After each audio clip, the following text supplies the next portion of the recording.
Hello sa inyong lahat! Narito na naman si Mami Essie para mag-share na naman sa inyo ng isang masarap na merienda. Ang cheesy kamote butchi. Pero bago tayo mag-umpisa, kung kayo ay nasa Facebook, don't forget to follow, like, and share. At kung nasa YouTube naman po, huwag lang kalimutang mag-subscribe at pindutin ang bell button para lagi kayong updated sa ating mga bagong video. Ngayon, narito po ang ating mga kakailanganing sangkap.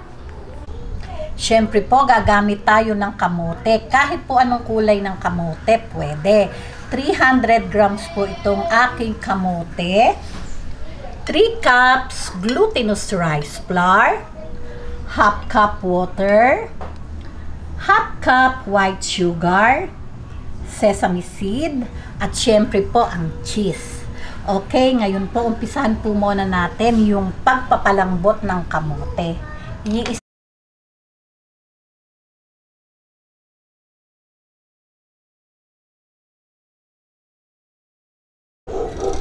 Okay, ngayon po, i-steam po natin tong kamote. Mga siguro po 15 to 20 minutes. Tingnan po natin hanggang sa lumambot. Pwede din po yun na ilaga nyo kung gusto nyo. Pero mas maganda po yung steam kasi wala talagang tubig na sumasama sa kamote. Okay, babalik po ako pag malambot na po siya. Okay, tingnan na po natin. Ayan, malambot na po. Patayin ko na po yung apoy. Ayan.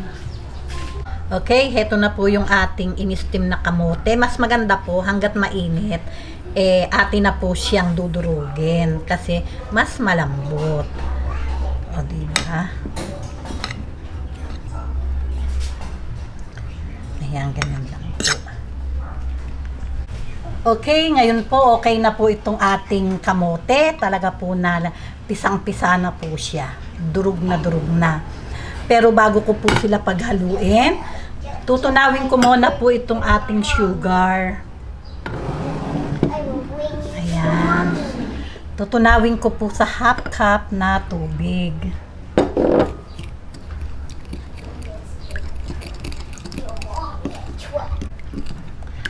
Ayan, ito pong half cup na tubig na water, warm water po yun para po madaling matunaw yung ating sugar. Okay? Okay, ito na po yung ating glutinous rice flour. Ihahalo na po natin itong ating kamote, sweet potato.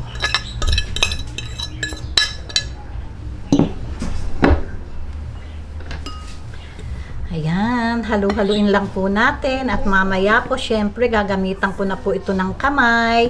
Siguraduhin lang pong malinis yung ating kamay. Okay, ngayon po gagamitan na po natin ng kamay. Ayan. Atin lang pong durug-durugin para po magkahalo sila. Ayan, ngayon po, okay na po ito. Nagmix na po yung ating glutinous rice flour at yung ating kamote. Ngayon po, liligay ko po muna itong, bali po half cup yung tubig nito sa ating half cup na sugar.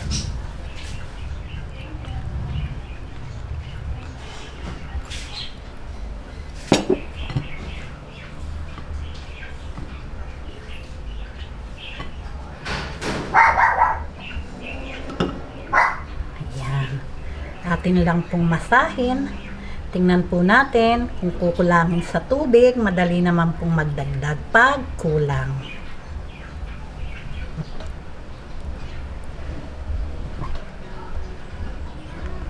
Ayan. Kulang po sa tubig. Meron po ulit akong half cup pero unti-unti lang po yung paglalagay. Hanggang sa makabuo tayo ng dough.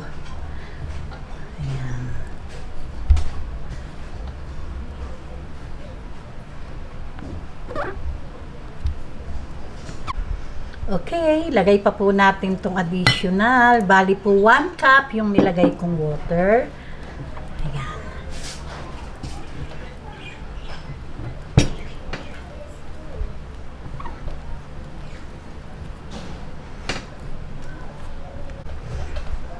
Ayan. Palagay ko po, okay na po yung aking nailagay na 1 cup na water. Ngayon po, mamasahin ko lang po ito hanggang sa maging dough. Itong ating pinaghalong kamote at glutinous rice flour. Ayan. Pagka po ganito na hindi na po siya, hindi na po siya naninikit sa ating kamay, okay na po yan. Ayan. Hindi na po dumidikit to.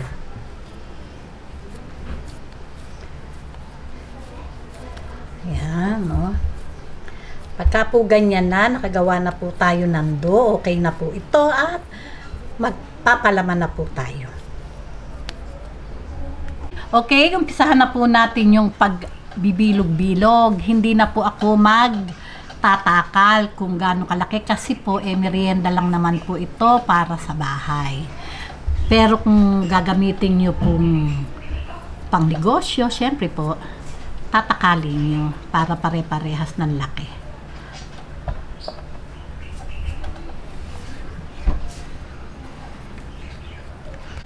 Okay, umpisahan na po natin yung paglalagay ng cheese sa loob. Ayan, ganyan lang po. Oh. Ayan. Bibilog lang po natin.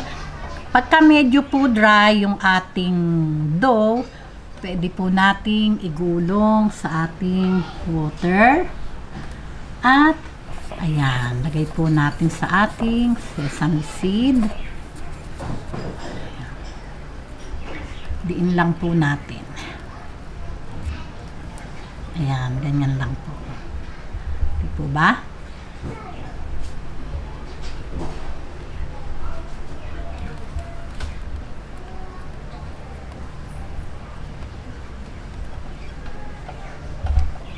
Okay, ganyan lang po. Tutuloy-tuloy ko lang po yung ating paglalagay ng palaman sa loob. Ayan. At sisimulan na po natin yung pagpiprito.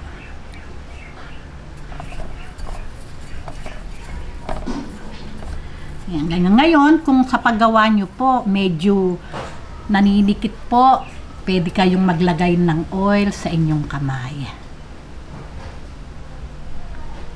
Diba?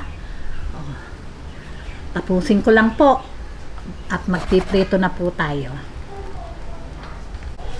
Ngayon po, tapos na po tayong mag-assemble o maglagay ng cheese sa loob. Ngayon po, umpisahan na po natin yung pagpiprito. Ayan, lagay na po natin. Nasa medium heat lang po yung ating apoy kasi po mabilis masunog yung ating sesame seed.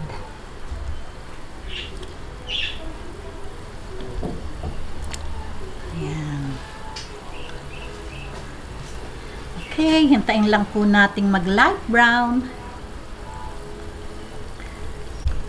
Okay, tingnan nyo po, hindi po ba napakaganda ng ating pagkakalagay ng sesame seed? Pinrest lang po talaga para po hindi siya humiwalay at wag po nating hahaluin agad pag nailagay natin. Makikita naman po natin pag medyo nagla-light brown na siya, pwede na po nating biling-bilingin.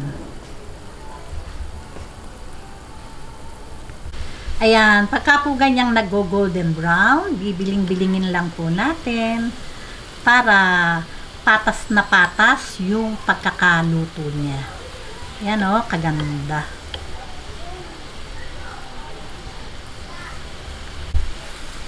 Okay na. Ayan. Pagka po ganyang golden brown na, okay na po ito. Hanguin na po natin. Ayan. Kaganda.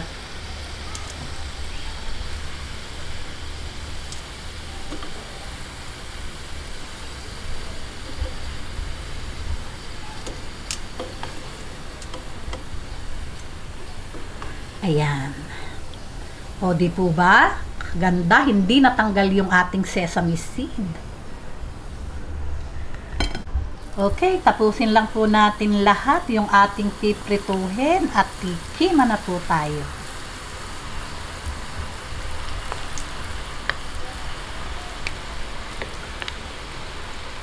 Aray.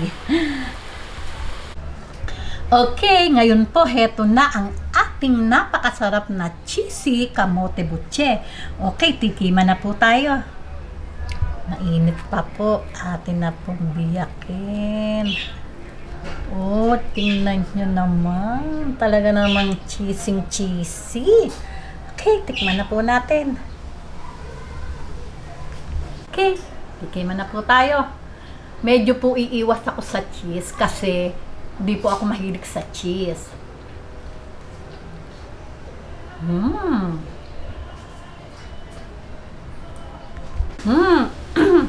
Talaga pong masarap. Ayos na ayos lang po yung tamis. Nalalasa po yung ipinlabor natin na kamote na umaagaw naman po doon sa alat ng cheese. Kaya po yummy. Gawin nyo na po at talaga naman pong easy lang at masarap pong merienda ng inyong mga pamilya. Okay? O, kung nagustuhan nyo ang video na to, wag lang kalimutang mag-likes and don't forget to share and subscribe. Gawin nyo na po't napakasarap na merienda. Bubus!